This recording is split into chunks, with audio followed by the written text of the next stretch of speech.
Une question d'abord au début, c'est comment on devient chantre? C'était une vocation au départ ou comment ça se Ah, je passait? dois dire que oui, pour moi c'était une vocation. Euh, c'est bien que vous me posiez la question. On me l'a posée avant que je prenne ma retraite. Et c'était une vocation parce que justement, nous venons d'enregistrer une émission liturgique au cours de laquelle je vais présenter un livre sur des réfugiés à Périgueux. Et nous étions réfugiés à Brantôme. Je crois que c'est une quinzaine de kilomètres de Périgueux.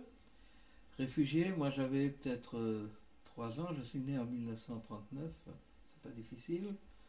Donc nous étions avec mes grands-parents à Brantôme, où, comme dans tout endroit où étaient réfugiés les juifs, on essayait de reconstruire une vie à tous les niveaux et aussi une vie cultuelle. Donc mon grand-père, qui connaissait un petit peu la liturgie, organisait des offices à Brantôme, rue Carnot, avec un monsieur qui s'appelait Kirchler et qui a été fusillé par les Allemands avec des otages à Brantôme. Et donc mon grand-père chantait et mon cousin, monsieur Grombacher, qui habite Strasbourg, m'a fait savoir il y a une dizaine d'années que mon père, qui est mort pour la France, dans le Vercors, chantait certainement mieux que mon grand-père, mais il chantait des airs d'opéra, mon grand-père des airs de synagogue. Et c'est comme ça que je me souviens d'un petit Lechododi qui nous chantait un petit refrain. Lechododi likraskalo penei shabos nekabelo. C'est le refrain dont je me souviens et qui m'a trotté dans la tête. Donc, ce souvenir du grand-père, de ses chants, puisque j'assistais tout gamin aux offices et à la préparation des fêtes qu'on faisait avec les moyens du bord.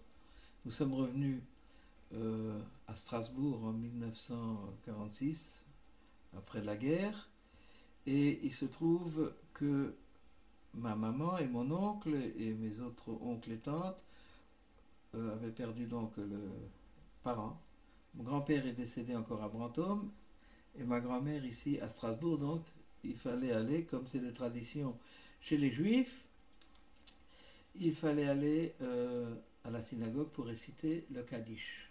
Le Kaddish qui est cette prière de confiance que l'on récite matin et soir pendant un an. Confiance, malgré le deuil, eh bien on garde confiance en l'Éternel. Et j'ai eu la chance et le bonheur de retrouver ici à Strasbourg ce grand ministre officiant Joseph Borin. Alors, un petit gamin qui aimait beaucoup chanter, qui se retrouvait au Palais des Fêtes, puisque c'est là-bas que nous étions réfugiés, entre guillemets, n'ayant pas encore la synagogue provisoire, dans ce grand Palais des Fêtes, où j'étais à côté de ma maman et toute la famille dans des tribunes en haut, écouter et voir ce monsieur Borin, avec une voix de ténor splendide, entouré de cette chorale, et qui interprétait ses chants liturgiques. Je vais quitter après Strasbourg pour quelques années très courtes à Sarreguemines avant de rentrer à l'école des ministres officiants séminaire Israël de France à Paris à l'âge de 13 ans et demi. J'étais donc à Sarreguemines et je me souviens qu'avant de m'endormir, me refaisais ce film des synagogues de Strasbourg avec Joseph Borin. Donc, c'est tout ça pour vous dire que c'est une vocation qui est venue de la façon dont je viens de vous expliquer. Euh, j'ai également passé quelques mois au foyer des déportés à Strasbourg, avenue de la Forêt-Noire, où étaient organisés également des offices, et le grand Armand Deutsch et monsieur Alfred Blum ont repéré là un jeune qui était voué, je pense, à rentrer un petit peu dans la carrière chazanique, la carrière de Chazan. Ça, c'est la vocation du chanteur, enfin du chanteur dans la synagogue. C'est comme ça que vous avez finalement... Et comme ça, j'ai atterri donc au séminaire israélite de France.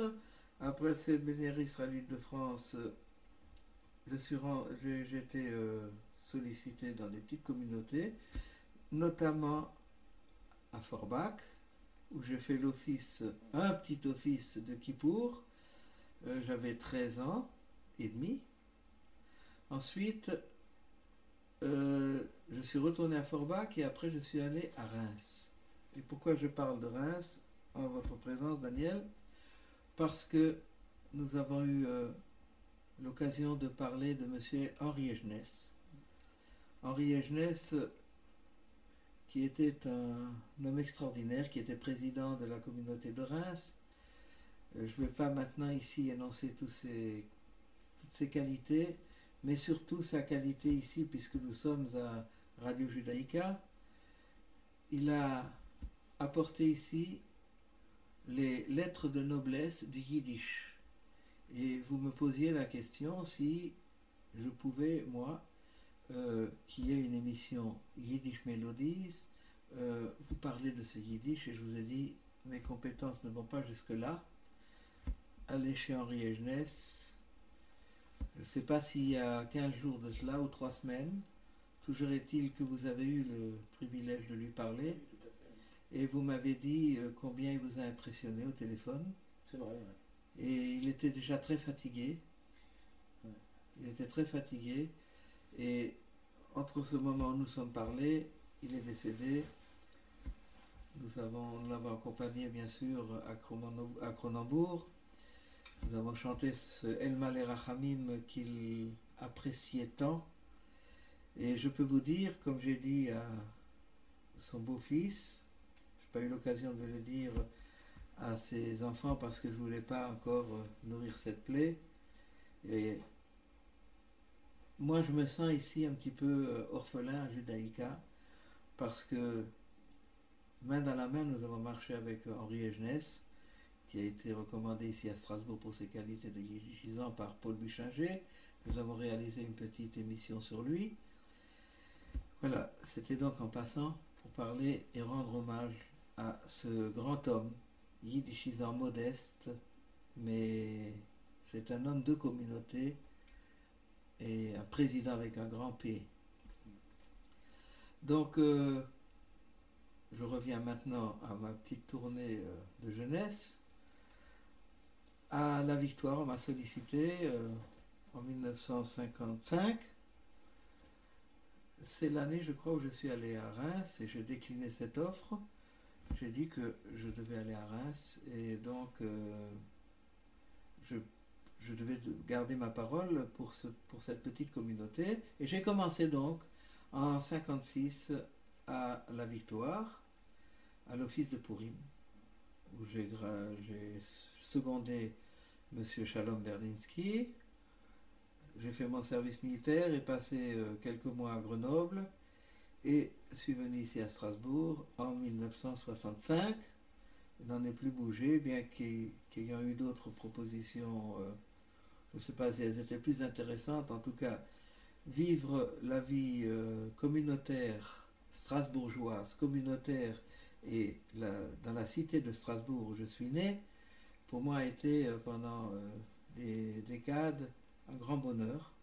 Et je ne regrette pas de ne pas avoir quitté Strasbourg, peut-être pour des communautés au niveau financier plus alléchantes. Pendant 40 ans, vous avez vu